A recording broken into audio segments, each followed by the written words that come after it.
यहाँ समुपस्थित हमारे भाइयों, बहनों एवं बच्चों, यह जो उत्साह का पर्व हम मना रहे हैं, ऐसे में वाणी जो है वह बिल्कुल मूक बन जाती है। हम वाणी को सबसे बड़ा आभूषण मानते हैं मानव प्रकृति का। जब कुछ नहीं होता है तो हमारे पास वाणी रह जाती है। आपने मालाओं के माध्यम से, संगीत के माध्यम से, कविता के माध्यम से, सुरीले स्वर के माध्यम से और उछल कूद के माध्यम से आपने अनेक प्रकार से सपर्या पूरी की अपने गुरु महाराज की, और इसमें हम लोगों की सहभागिता भी हुई। क्यों कि कोई तन से उछल रहा था और कोई मन से उछल रहा था।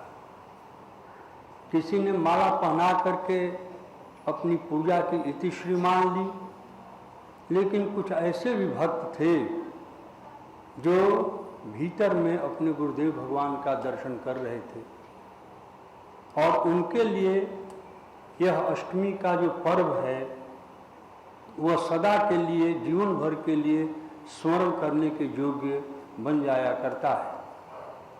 अभी अभी हम लोगों ने कृष्ण जन्माष्टमी का उत्सव मनाया। बच्चों से लेकर वृद्ध तक सभी लोगों ने उपवास धारण किया, और ठीक वैसे समय में जब भगवान का जन्म हुआ था तो ऐसे ही बधावा बजने लगा, शंख बजने लगे, मृदंग बजने लगे और सबके हृदय के तार बजने लगे। उसी प्रकार से हम अभी यही सोच रहे थे कि आखिर हम क्यों किसी का जन्मदिन मनाते हैं, और वैसा ही उत्साह जैसा हम लोगों के घरों में दिखाई पड़ता है बच्चों के मन में कि अमुक दिन मेरा जन्मदिन है। आजकल तो घर घर में मनाया जाता है, लेकिन जो महात्मा हो जाता है, जो मनुष्य रूप में भगवान हो जाता है, जिसने गुरु की पूजा हृदय से की है, वह स्वयं पूज्य बन जाया करता है। इसके लिए गीता में बड़ा अच्छा कहा, जिसका जन्म भी महान हो और उसके साथ साथ उसका कर्म भी महान हो। जब तक जन्म के साथ कर्म नहीं जुटता है तब तक वह मनुष्य महान नहीं होता, अर्थात वह महात्मा नहीं हो पाता, वह संत नहीं हो पाता, हमारी पूजा और आराधना के योग्य नहीं बन पाता। अनेक महापुरुषों ने यह कहा कि संसार में अपनी पीर से रोने वाले बहुत हैं, लेकिन दूसरे की पीर से, दूसरे के दुख को देख करके द्रवित हो जाने वाले कतिपय लोग, अंगुली पर गिनने वाले लोग इस संसार में उत्पन्न होते हैं। महात्मा वही है जो दूसरे के दर्द को अपना दर्द मान ले और उसके लिए अपने हृदय में आशीर्वाद दे कि नहीं, उसका दर्द अगर कम हो जाए प्रभु तो बड़ा अच्छा है, और दूसरे के दर्द को अपने ऊपर झेल लेता है।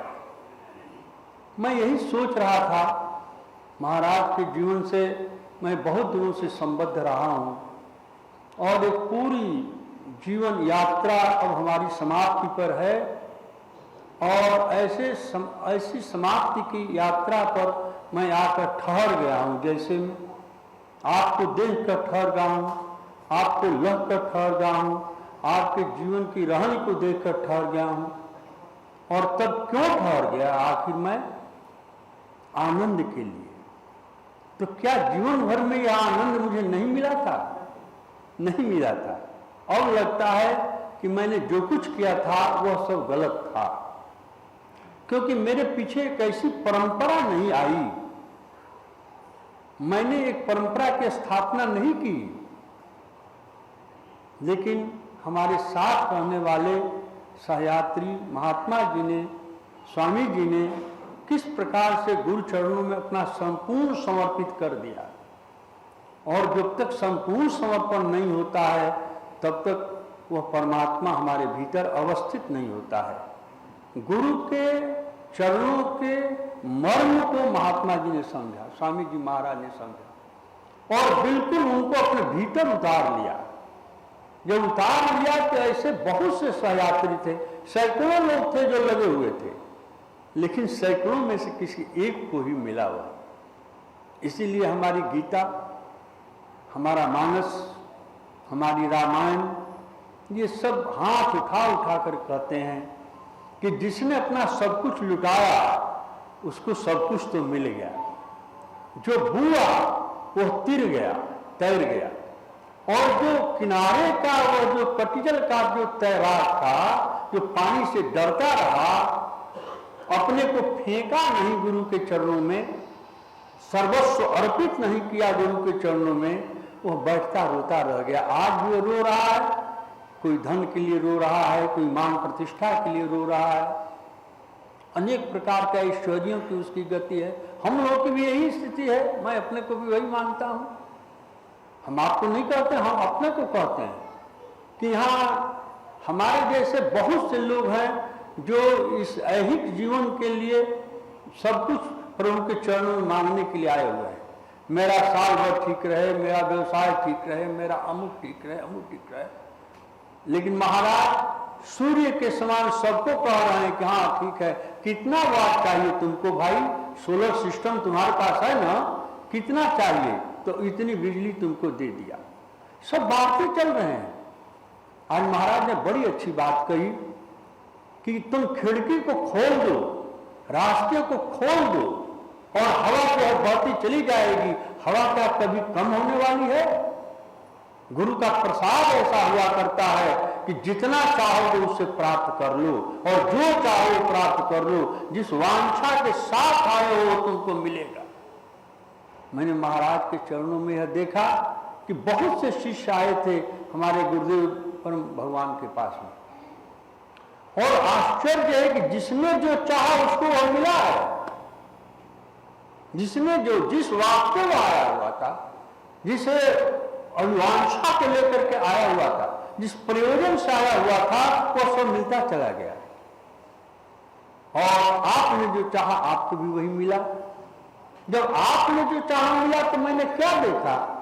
इन मेरी आंखों ने नहीं, मेरे भीतर के लोचन ने देखा, जहां मैं हर जगह जाकर परास्त हो जाता हूं। आपके सामने हमारी वाणी जो है मुक्त हो जाया करती है, और तब मैं वह देखता हूं कि बस जिसने गुरु के चरणों की धूल को ही मांगा, इससे अधिक कुछ नहीं मांगा।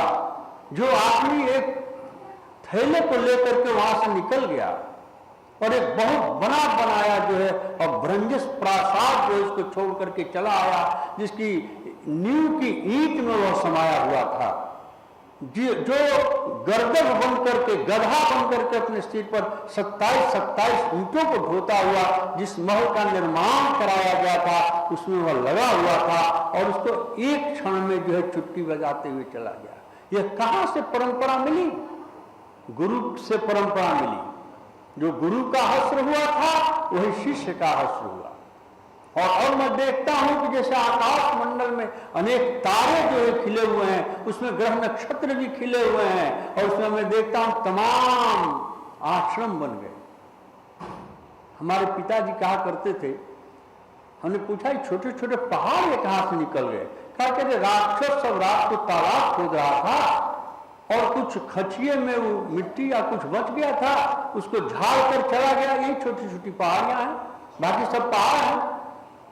तो मैंने देखा कि जो व्यक्ति एक केवल थैले को लेकर के यहां से निकला था, और गुरु प्रसाद का एक बहुत बड़ा विश्वास था उसके मन में, और उसको लेकर के पूरे भारतवर्ष का भ्रमण किया, और भ्रमण करने के बाद जहां बैठा वहां पर बड़े बड़े आश्रम निकल आए, सैकड़ों शिष्य आ गए, बधावा बजाने वाले आ गए। हम लोगों के घर में हमारी माताओं के लिए बहनें भी नहीं आती होंगी अब नाचने गाने के लिए, कैसा वो गुरु होता है भाई कि लाख लाख आत्माएं जो हैं यहाँ प्रतीक्षारत हैं, कह रही है कि आज यहाँ चले आइए, मैं मनाना चाहता हूं। यह मन मानने वाला जो नहीं है कैसे मान गया, और सारे लोग खुदक रहे हैं। मेरे जैसा वृद्ध व्यक्ति के मन में भी, जैसे गोस्वामी जी ने लिखा है कि मुएहु मन सिद्ध जागा, वह कामदेव जो है मरे हुए मन में भी उत्पन्न। मुझे भी लगा कि मुझे नाचना चाहिए और मुझे भी ऐसा पर, लेकिन कहा कि नहीं ठीक है, मेरा मन तो थिरक रहा है भीतर में, मेरी हितंती तो थड़क रही है। नर नारियां जिनके हृदय में जो महान एक आत्मा बसी हुई है, जो सांस भी लेता है तो गुरु को और सांस छोड़ता है तो गुरु को, जो वह परमात्मा की बातें करता चाहता है तो उसको गुरु की गाथाएं ही नजर आती हैं, और उसके द्वारा समस्त शास्त्रार्थियों को प्राप्त कर देता है। उसने वेदांत नहीं पढ़ा, उसने उपनिषदों का वह अध्ययन नहीं किया। जो लोग संस्कृत के शब्द के श्लोकों को पढ़ा करके और लोगों को अपनी विद्वत्ता का जो है वो आक्रोश जमा दिया करते हैं, ऐसा कुछ आक्रोश जिसके मन में नहीं है, जो बिल्कुल सहज हो गया है। लेकिन गुरु के मर्म को जिसने पा गया, गुरु महाराज ने कहा था, किसी ने पूछा कि महाराज आपने तो किसी विश्वविद्यालय जीवन में प्रवेश नहीं किया, यह ज्ञान कहाँ से आ गया? कहा कि अरे भाई मेरा कुछ नहीं है, मैं तो वहां बैठा हुआ हूं जहां मेरा गुरु बैठा हुआ है। गुरु कहाँ बैठा हुआ है? वो उस परम सत्ता के चरणों में बैठा हुआ है, जहां से सारी सत्ताएं जो है उद्भासित हो रही हैं। तो फिर हमको क्या कहना है? हम तो सब कुछ छोड़ करके वहीं बैठ जाते हैं, और तब तो ग्रामोफोन जो है बज रहा है, रेडियो क्या जानता है किसी के घर का कहां से बन रहा है? वो तो केंद्र से ही सब कुछ बजता चला आ रहा है। अगर केंद्र नहीं बजे तो क्या रेडियो में आवाज आ जाएगी?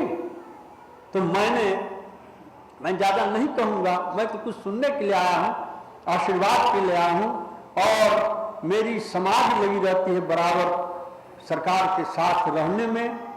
खास आज मैंने कहा कि हमारी बहनें जो पीड़िया का व्रत करती हैं, तो उसमें क्या होता है, वो चेरी कहती है रानी से कि अरे रानी तुम्हारे लिए कथा श्रवण के लिए समय नहीं है, लेकिन हाँ मेरे लिए कथा श्रवण का तो समय है, क्योंकि मेरी निष्ठा है, मेरी श्रद्धा है, मेरी आस्था है उस कथा के प्रति। इसीलिए मेरे देखो 5-5 बच्चे जो हैं जीवित हैं, और तुम्हारे 5-5 बच्चे मर गए। मृतवत्सा कहते हैं उसको, जिसको हमारे यहाँ भोजपुरी में मराठ कहते हैं, और जो जीवित वत्स होता है उसको कहते हैं जियात हो गया। तो आज हम लोग जैसे बच्चा क्या चाहता है? दूध चाहता है, दूध से उसका सारा पोषण हो जाता है। परमात्मा उसका पोषण करता है माता की कुक्ष में, और उसके बाद पोषण करता कौन होता है? गुरु, रखवार। भगवान राम ने यही कहा, श्री कृष्ण भगवान ने यही कहा। सारे उपदेशों में फिर एक बात कही गई कि बस सब कुछ अपना गुरु के चरणों में समर्पण कर दो, देखो क्या चाहता है, क्या तुमको चाहिए, सब कुछ मिल जाएगा तुमको। तो आज हम लोग गुरु के चरणों में रह करके गुरु की वाणी रूपी दुग्ध से अपने को पुष्ट कर रहे हैं, क्योंकि अर्जुन को भी बछड़ा कहा गया है। अर्जुन क्या है? वत्स है, वत्स बछड़ा है। और जब तक बछड़ा गाय के थन के पास नहीं पहुंचता है, गाय के थन में कोई दूध निकाल ले तो आ जाए, तो बिना बछड़ा के किसी गाय के थन में दूध, तो पार्थो वत्स सुधीर भोक्ता होना कैसा चाहिए? भोगने वाला, पीने वाला, पचाने वाला चाहिए, सुधीर भोक्ता चाहिए। और कैसा? पार्थ के ऐसा। रण क्षेत्र में भी गुरु की वाणी को अपने हृदय में रह करके और युद्ध क्षेत्र में वह चला जाता है और विजय श्री को वह प्राप्त करता है। वह क्या है अपने आप में? पार्थो वत्स, पार्थ रूपी अर्जुन रूपी बछड़ा, सुधीर भोक्ता, दुग्धम गीतामृतम महत। और गुरु की वाणी क्या है कि वह अनुपम सुधा के समान वह दुग्ध है। इससे हमारे जीवन का परिपोषण निश्चित रूप से होता है। जैसा आपने कविता में सुना, आपने गीत में सुना, आपने अपने मन के उछाल को जो पढ़ किया, देख लीजिए उसमें से ये कहां से बात आई थी? गुरु की आस्था बोल रही थी।